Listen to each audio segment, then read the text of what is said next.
little bit of time here and we're going to prep our panels for the back of the roof. They are full length panels, which means they go from the eave to the ridge all the way across. They're all the same length, which is nice. We can mass produce them down here on the ground, get them all ready to go. Because these panels are directional with a male side and a female side, they are directional in that there will be a top and a bottom of these panels. It doesn't matter which side of the roof we start on, whether we start from the left moving to the right or the right moving to the left, but we just have to know which way we're going so that we don't confuse ourselves like I tend to do quite a bit and do them backwards. So I kind of laid these out wrong and told Sarah wrong, and we started marking them wrong, but then Sarah got me squared away and now we've got them correct. So the best way to do this is to put it with the color side up. In the orientation, you're going to put them on the roof, because then dyslexic people like me don't get so confused. So you want the side that is going to be toward the eave to be the factory edge, so you're not cutting all the nice paint and everything off. So that will be the side closest to the camera. That's the eave. This will be the peak of the roof, and so we'll cut this to length and then fold up a lip so there's less chance of bugs and water being wind driven up through the ridge. So the first thing I did is I put it in the correct orientation and I wrote on this side, which you'll never see, top, and I'm going to put bottom on that side so we don't confuse ourselves later. Yep. This is the side we're cutting off of. These panels come with a little bit of protective coating on it. This is film that's applied at the factory. My number one warning on this stuff is do not leave it out in the sun for very long, because it will deteriorate and you will be peeling off little tiny flecks of this stuff and it will be miserable. I've been there, I've done that, and it was not fun at all. And remind me, since we're taking 6 inches off, that's finished cut 6 inches, right? And then we fold it an inch in on top and bottom. Yep. Okay. So you always want to add an inch to the top edge and then an inch to the bottom edge of whatever the measurement from peak to eave is. In our circumstance or situation. Yes, that's true. In our situation. The height for folding up at the ridge is dependent on how tall the rib is, or standing seam. So for the eave detail at the bottom of the panel, I'm going to have a 1-inch lip that will lock into our eave trim. So the easiest way, I just take one of these tri-squares and I set it at 1 inch, and I use my pencil and I just go along the edge and put a 1-inch line really quick. Then with a set of left and right cutters, I'm going to go through and I'm going to do a few little relief cuts here up to that 1-inch mark. On my female side, I don't want an open channel that will allow bugs and just be open on the downhill side. So what I'm going to do is I'm going to cut straight down the outside face of it, and then I'm going to flatten it out and I'm going to fold it over and trim it so it encloses that cap.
So now we've got an enclosed cap so we don't have an open end here It will let bugs, dirt, just debris, random stuff in the end, and it looks a lot better.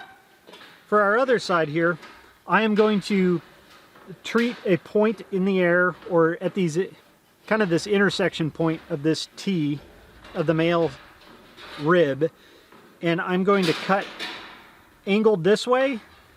As you can see on this side, I've angled in, and then at the bottom I'm also going to angle in.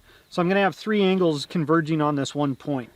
That will allow me to set the panels on the roof, and when the next panel goes over this, it isn't interfering or hitting this rib and holding the panel down lower than I want it to.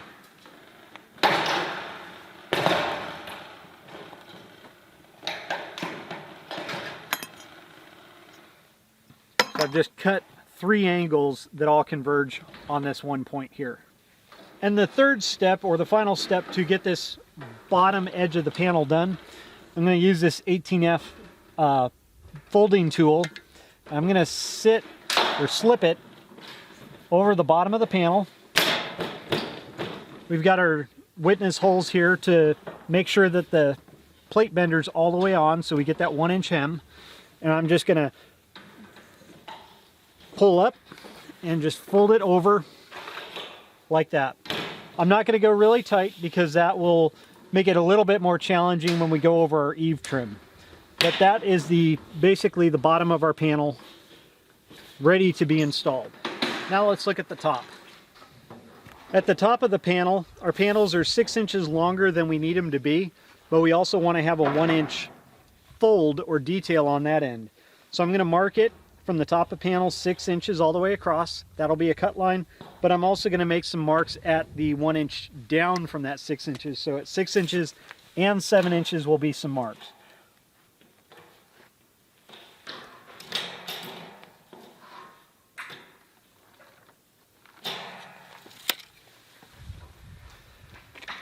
We can use a T-square, or we can use a tri-square. This plate bender here is wide enough to go all the way across. So I'm just going to line it up with my marks and draw a cut line. And then the second one is going to be our fold line.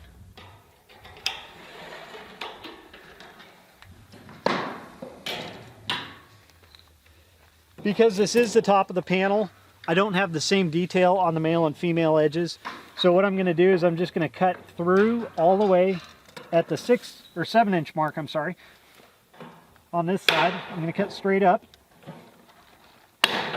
And then I'm going to come back to that 7 inch mark, or 6 inch mark, sorry. And basically make 2 parallel cuts 1 inch apart. That allows me to bend this tab up and out of the way. Or try to bend it up and out of the way. There we go. Same thing with this side.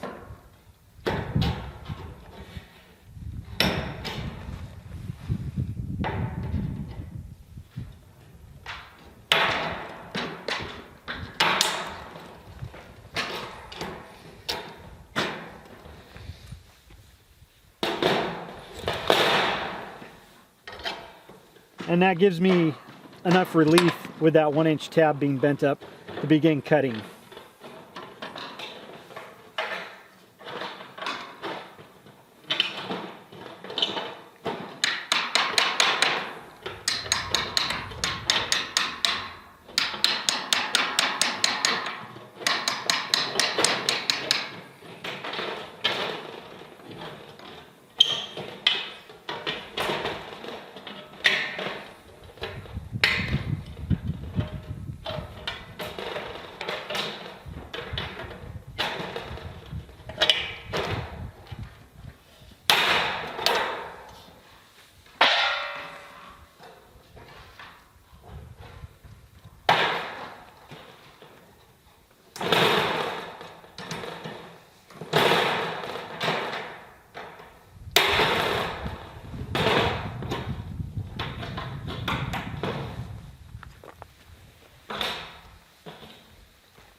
And then finally, we'll slip the bender on there. Again, we've got our witness holes to see where we're at. I'm going to take the whole panel, I'm just going to slide it down until the part that we're going to bend is basically over the sawhorse to give us a little bit of support. We've got a block of wood that we can put underneath that void there in between the ribs. And then I can just bend straight down, applying pressure so that we kind of keep that nice. Get my tools out of the way, I'll flip it over, and I'll just bend this over just a little bit more because it's not a full 90 degree yet.